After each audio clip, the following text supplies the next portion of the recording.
Good afternoon, everyone. Welcome to the Speak the Truth in Love channel. And in this edition, I have really made this video to speak to the children on holiday, to speak to the youths, to speak to the young adults, something in regard to work and the generation.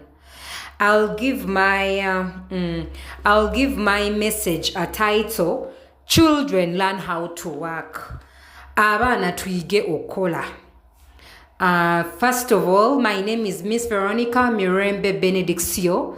Veronica Peace Blessing. Veronica Mirembe Mukisa. And on this channel, I talk about different things, about like different aspects of life, different life situations. So in this particular video, I want to speak to children, to students on holiday, something in regard to work and the generation. Yes, I'll begin straight away because I'm one person who uses biblical truths as I speak to people out there. Because at the end of the day, as young children, probably we never get people who share such things with us in our generation. And at times it's the reason why we are misled. I'll be very clear. This particular message I'm conveying on work is a message that has worked for me and I believe can work for very many children out there, because myself also, as a young girl or as a young youth or as a young teenager, I grew up when I hardly wanted to work. I detested work. I knew nali manyebe byokola byabakozi. Nekati ndi mchala mukulu nine myaka 38, and I have been through life nsomye ne manya amazima agali mu kintu kyokkola kyenva ndi wano okwogera n'abaana b'omulembe guno okuyiga okwagala okkola. Kati, I'll begin straight away by showing children. The Bible says in 2 Thessalonians chapter 3 verse 10, Basesalonika ekyokubiri essula eyokusatu olunyiriro lw'ekkumi. It says, those who do not work do not eat. Atakole talienga. We live in a generation where most children think doing housework or working is a thing for house helps. It is a thing for maids. Abatasoma be bakola ebyo ne tumera mulembe ng'abaana tebaagala kukola mirimu. Ate ekintu kino kitandika kuva buto. Because there are certain things no one is tackling in that generation, and there is a lot of unemployment that is ongoing when we reach like the advanced stage. But I believe it is because at times these things are never talked about as we are still young people for us to know this truth. We live in a generation where children will wake up in the morning, abaana bazukuka n'akulaga abeera ku simu, abeera ku TV, abeera ku computer, abeera ku film, abaana tebaagala kukola mirimu. And that is how we are raising our children. Just like I say, I may not have biological children, but I take every child as my own. Or I have raised so many children and I share these things out of experience. Tuli mu mulembe ng'abaana tebaagala kukola. Abaana bazukuka ne bakulaga bali ku holiday. Some are just moving around. Some are watching TV. Then some are on their phones. Some are on their laptops. And it is a generation where children never get to learn that work is a blessing from a young age. Most of us most of us view work as an obligation, but not a blessing. And the Bible says God will bless the work of our hands. I think when we read Deuteronomy chapter 28 verse 12, I think that is a scripture. It says God will bless the work of our hands. Mukama atugambye emirimu gy'emikono gyaffe anagiwanga omukisa. He did not say he will bless our jobs, but he said he will bless our hands. And it is the reason I tell young people, whenever you work, it is a blessing from God. Most of us think blessings only include money, but we hardly know that whenever you work, or mukisa gwofuna, because you are putting your hand into something. You know, we live in a generation where you'll find young children wake up, they are watching cartoons. Then these students will wake up, they keep on their phones, they keep on their TV, they are watching movies. No sanga abana ngebintu bidugala mu nnyumba nenga balaba TV. No sanga abana, like the compound is very dirty but they are watching TV. You know, we are on holiday tasenyeza na mannyo tanabyeko nenga apulaga ali ku TV. You know, we are a generation, or as children, we only think we have to brush when we are going to school. Tulowooza tulina kweyonjaako nga lwakuba tugenda ku ssomero, tugenda ku church, tugenda ku muzikiti, naye nga gwe obeera awako okweyonjaako okunaaba n'olabika bulungi olabira ddala nedda tekiriiyo.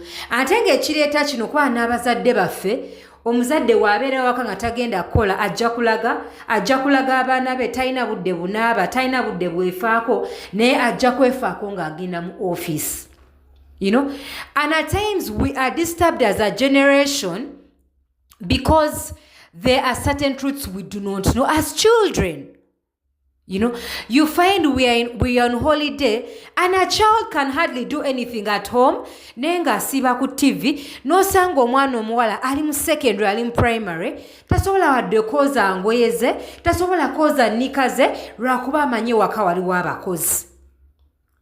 You know, omwana nakulaga ajja kujja asabe muzadde w'emmere, nenga this is a child of age asobola emirimu awaka. Nga ogamba kansene ku mazzi, nga ogamba kanongoose olujja kanjoze ebintu, and my mother can prepare for me something to eat. And this child is on their phone, they're on their parents' phone, but they can hardly do any housework, and at the end of the day they're going to come and disturb their parents. Mommy, I want food. Tuli mu mulembe nga tulowooza ebintu by'okukola by'abakozi bokka. And it is the reason we are seeing our parents pay these house helps money, and we know we have nothing to do because as children, you are sure mommy pays a house help. We live in a generation where so many children are very disrespectful towards house helps. Nosanga abaana ewaka n'afujjira omukozi amalusu n'amuvumaavuma n'amuwaayiriza lwakuba amanyi muzadde we amusasula ssente. You know? No, there's something I'm telling children. We live in a generation where at times we don't know certain truths, and it is why you see there are lots of problems in our generation. Very many have studied, batudde emyaka 2 tebalina mirimu lwakuba tewali atubuulira bintu bino nga tukyali baana bato. You know, nina ekintu kye ngamba abaana, omukisa gwa muzaddewo si gwe gugo. Your parents' blessing is not your blessing. And if you do not know how to work or do not want to work, you are going to suffer in this world. You may be blessed with a parent who has an office job, but things have changed. There are no office jobs lately. You know, you may be blessed with a parent who inherited property from their parents, but you may not get any property from your parents and you have to work. Muzadde wa ayinza okuba bazadde be bamulekera ebintu naye nga gwe tewali agenda bikulekera. Naye nga tuli mu mulembe n'ogamba omwana omuto okulonda ekipapula n'alyoka akugamba sinza atusuddewo. Kubanga tuli baana tetwagala kukola. Buli kimu tulowooza abakola okola olina kumpa ssente. And it is the reason we are disturbed as a generation, because at times our mindsets are wired into thinking abantu abakola emirimu balina kuba bakozi, balina kubeera nosanga omwana. No, we live in a generation where you will tell a child like go and slash someone's compound, maybe on the roadside, genda osaawe ku kkubo. Agambe bantu abatya nga nsaawa ku kkubo naye ng'ali awo ali mu kusabiriza. Nosanga omwana omulenzi omukulu yasoma yamala makerere naye nga asaba muzadde we ssente naye nga naye asobola okuyiya n'agenda ne yeekolera. You know, and it is why we are very disturbed as a generation. We are all seated waiting for connections. We are waiting for connections. You are waiting for people to connect you, and these connections never come. You know, at times when they take very long. You know, everyone is waiting for their uncle in Bank of Uganda, for their auntie who works in which organization to connect them, and you are there seated with your papers and you are doing nothing about it because you are waiting for connections. You know, there's something I tell young people: we have all the money for data. But when you tell someone to start small, they will tell you how they don't have capital. They are looking for capital. But baina sente ezaddato wabuli lunaku, okufollowinga Shiba, okufollowinga Spice Diana, ataina cha muzimba, naye nga ali awo amumalira obudde, taina na cha mmanyiko. We are following people on social media, even who have no time for us. And then we live depressed, we live in anxiety, ne tubeera mu kweraliikirira kubanga n'abantu abakumalira obudde tebalina na kye bakumanyiiko. They have built their legacies, they have built their futures, and you are there following people even who have no time for you. You know, but they will tell you to start small, olyoka ogambe nga olinda capital, olyoka olonga onoonya capital, naye nga sente za data owa buli lunaku oziina. I tell young people, wachi tulowooza abaana bajja kgenda ebuwalabu babawandulira amalusu, omwana w'omuwalabu akuwandulira amalusu, kuba toyagala kubeera mu nsi yokulowooza kufuna kyokola. But at least you can go and work for that money that is a lot, eziriko obuyinike ezitaliimu ssanyu, naye nga toyagala kubeera wano okuyiiya kintu kyo. You know, we live in a generation, as children at times they are misled. Abaana tebezuula nga bakyali bato. At times n'olaba omuntu asomye ebintu talina kyabikozesa, muzadde we atunze ebibanja naye ali awo atudde ne degree ye, ali awo atudde ne master, talina mulimu. And what brings this? It is because even at times as young people we lack career guidance in school. We lack people who come and speak to us to help us know, until we have to discover our gifts and talents so that we don't waste time in doing certain things. Tuli mu mulembe abaana abalenzi buli omu ajja kugamba ye ayagala football. Me, I want to go into football. But you realize there are certain things that are not applicable here in our country. Bameka abazannya omupiira nga babasasula. You know, and it is why we are speaking to young children. As a young child, discover your gifts and talents when it's still early. You know, we live in a generation where, for example, our education systems in Africa, they try to show us because you are not good at mathematics, you are not good at biology, oli musiru, and it is very wrong. There is something I tell young people, munsi muno temuli muntu musiru. Everyone has a special gift and talent. Atenga oba wezudde ekutwala wala. You know, we are aware to think we all have to be engineers, doctors, lawyers, and if you do not become that, oli musiru, which is so wrong. There is something I tell people. We live in a world, like for example here in Uganda, abasiba enviiri tubayita basiru tebaasoma. Naye ne mbuuza lawyer asobola okusiba enviiri. Lawyer agenda nawoza emisango asobola okusiba enviiri. Engineer asobola okusiba enviiri. Kati buli omu ayina ekirabo kye Katonda kye yamuwa nga bwe weezuula kikutwala wala n'obeerawo nga toli mu kwekomparinga n'abantu nti nze ndi musiru siina magezi. No, let me give an example. Someone's gift may be in poultry. Nga yayagala byakulunda. Naye lwakuba tumanyi abantu abalimi, abantu abalunzi tebalina magezi, which is wrong. You know, there are things we are aware to think as a generation that we all have to be in offices, we all have to be in 8 to 5 jobs, and if you don't have a job, you seem to be a loser. Ate buli omu n'akulaga nange nnoonya mulimu. Ate twagala kulowooza kwekozesa mpola. You know, I tell people abantu batudde ne degrees abwe myaka 2 tebalina mirimu. Gwotandika butandisi oli mu S1. Someone is just joining the university. Someone is, and I'm telling you, it is a whole, it's confusion in the generation because we are not practical people from a young age. Tetwagala kola, abaana tebagala kola. Omwana ajja kulaga ajja kubeera ku kyalo atambule abeere ku TV talina kyasobola kukola naye nga akulaga naye agenda makerere.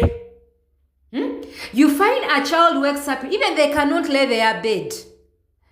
No, there are certain things that there are simple things in life, and as long as you learn them when you're still a young child, you're not going to, like talking about you're not going to be a problem to people.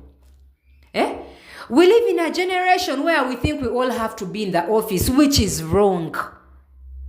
There is something I tell people, omuntu alima, omusawo asobola okulima ng'omuntu, like a doctor cannot be good at someone who does as good as someone who does gardening, because that is their gift. So wacho olowooza nti ono akeera n'alima talina magezi luuza kubanga ye amanyi byakulima. And that is the generation we live in. We are not practical from a young age. Tetwezudde nga tukyali baana bato. We live in a generation where most of us think okola kintu kyaba house girl. Nosanga omwana omuwala tasobola adekoza ngweze, tasobola kufumba mmere, tasobola kuyonja waka, nenga naye mwana muwala agenda kufumbirwa agende mu maka.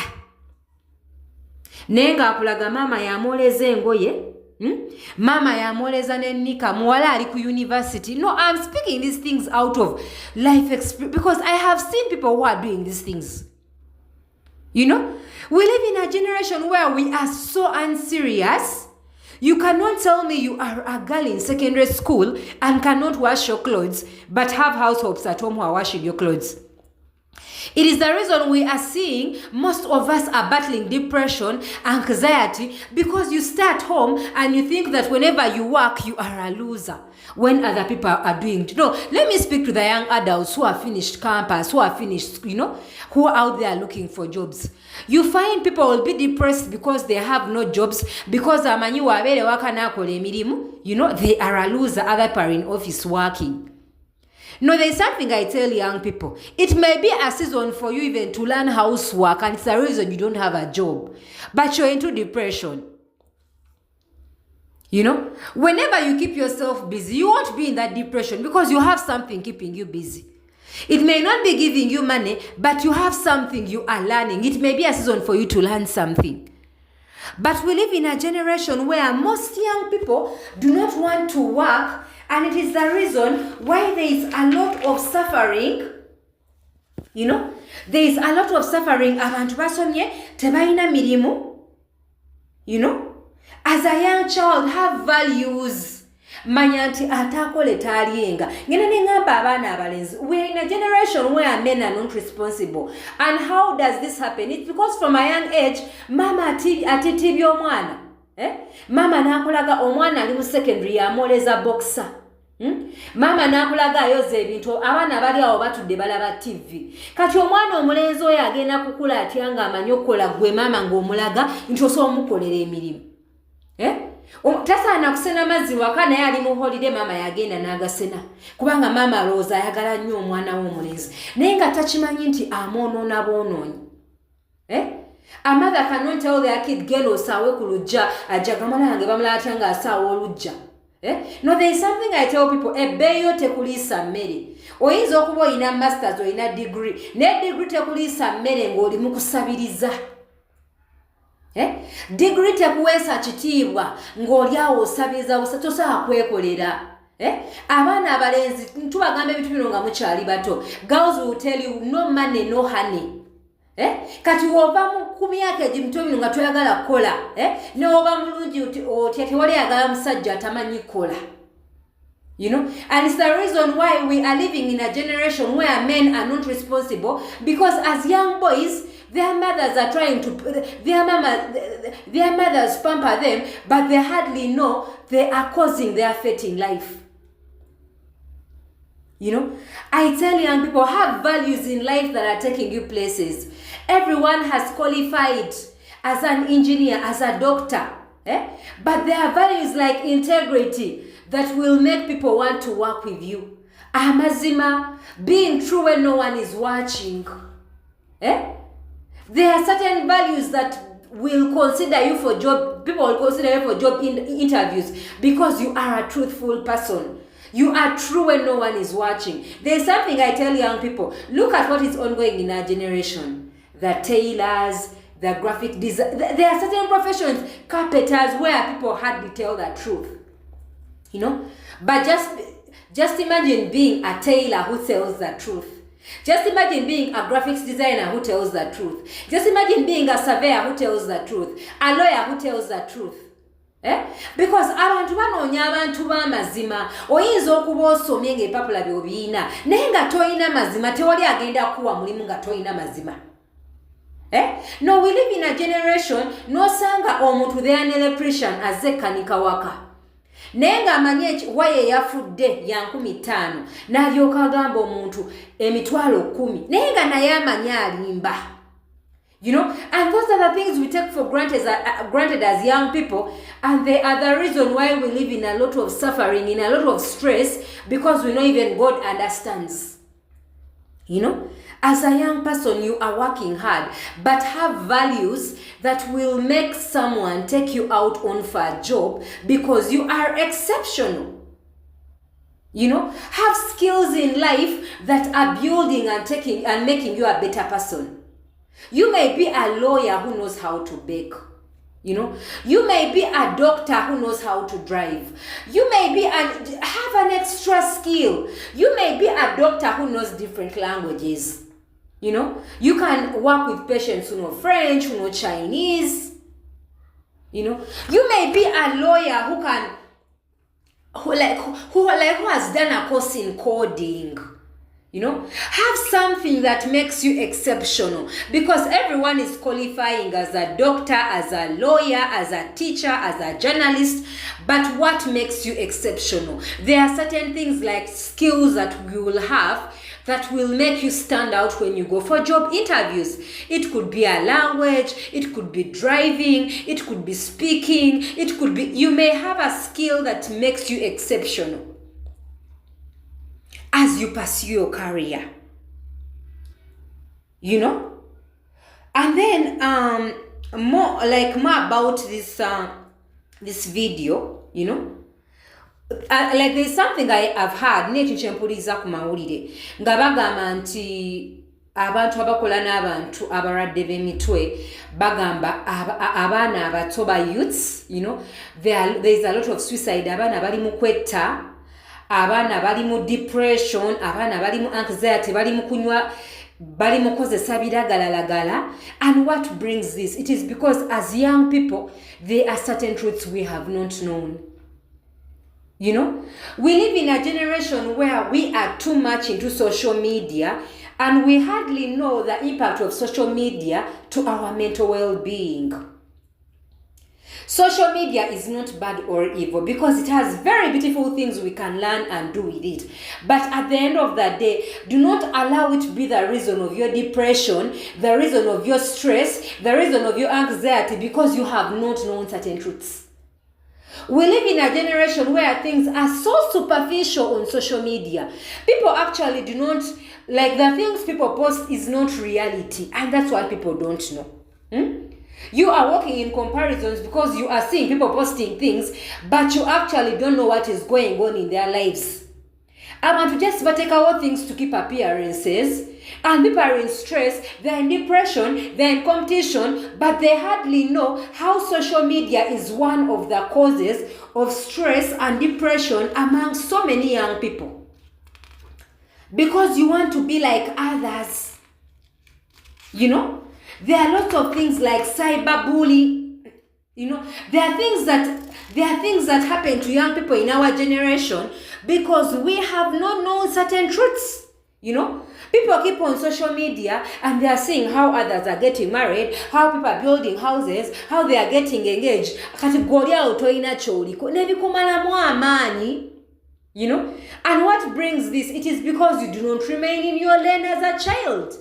You want to be in comparisons. We live in a generation where young people are making so many mistakes and choices because they are not content. Abana tebamatira muzadde kyamuwa ayagala kubeera nga mulala. No, when you go to the university and you find what is happening there, Young people are into competition, they're into comparisons, they make decisions because they are comparing their lives to other people, and then they end up living in regret, they end up living in shame because they are into comparisons that do not add anything to their lives. You know? Abaana abatonga tebamatira, tamatira muzadde we kyayina, muzadde we kyamuwa.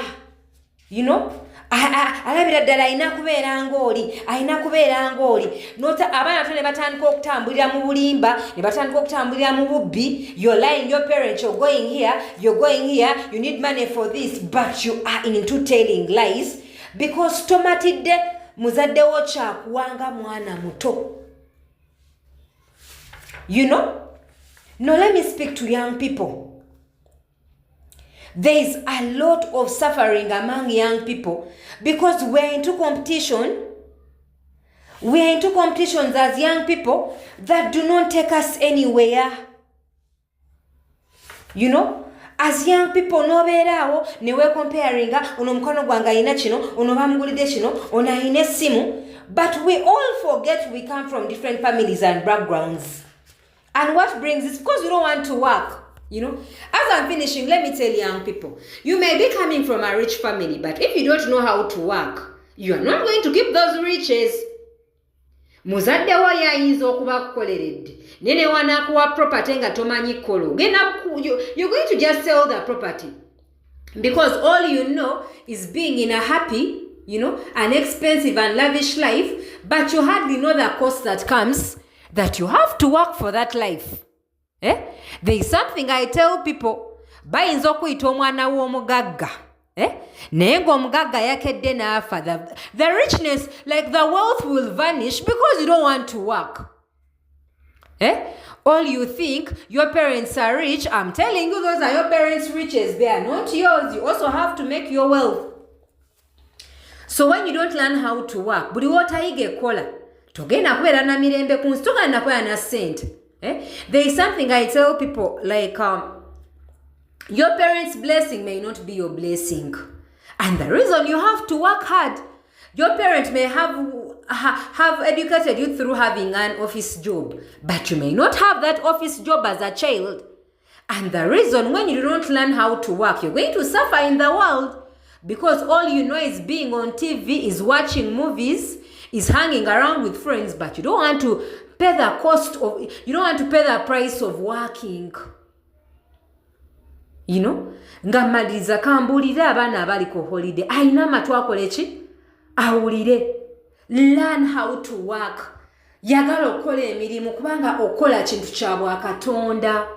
Work is a blessing from God. And God says He will bless the work of your hands. Whenever you put your hands to something, you get a blessing from God. It may not be money, but you are blessed. Instead of sitting home, you are depressed, you are anxious, you do suicidal ideations, and you're feeling bad, but you can do housework. Thank you very much for listening to me, and God bless you. This is a Speak the Truth in Love channel with Miss Veronica Mirembe Benediction. Aina matu awulire. Thank you very much.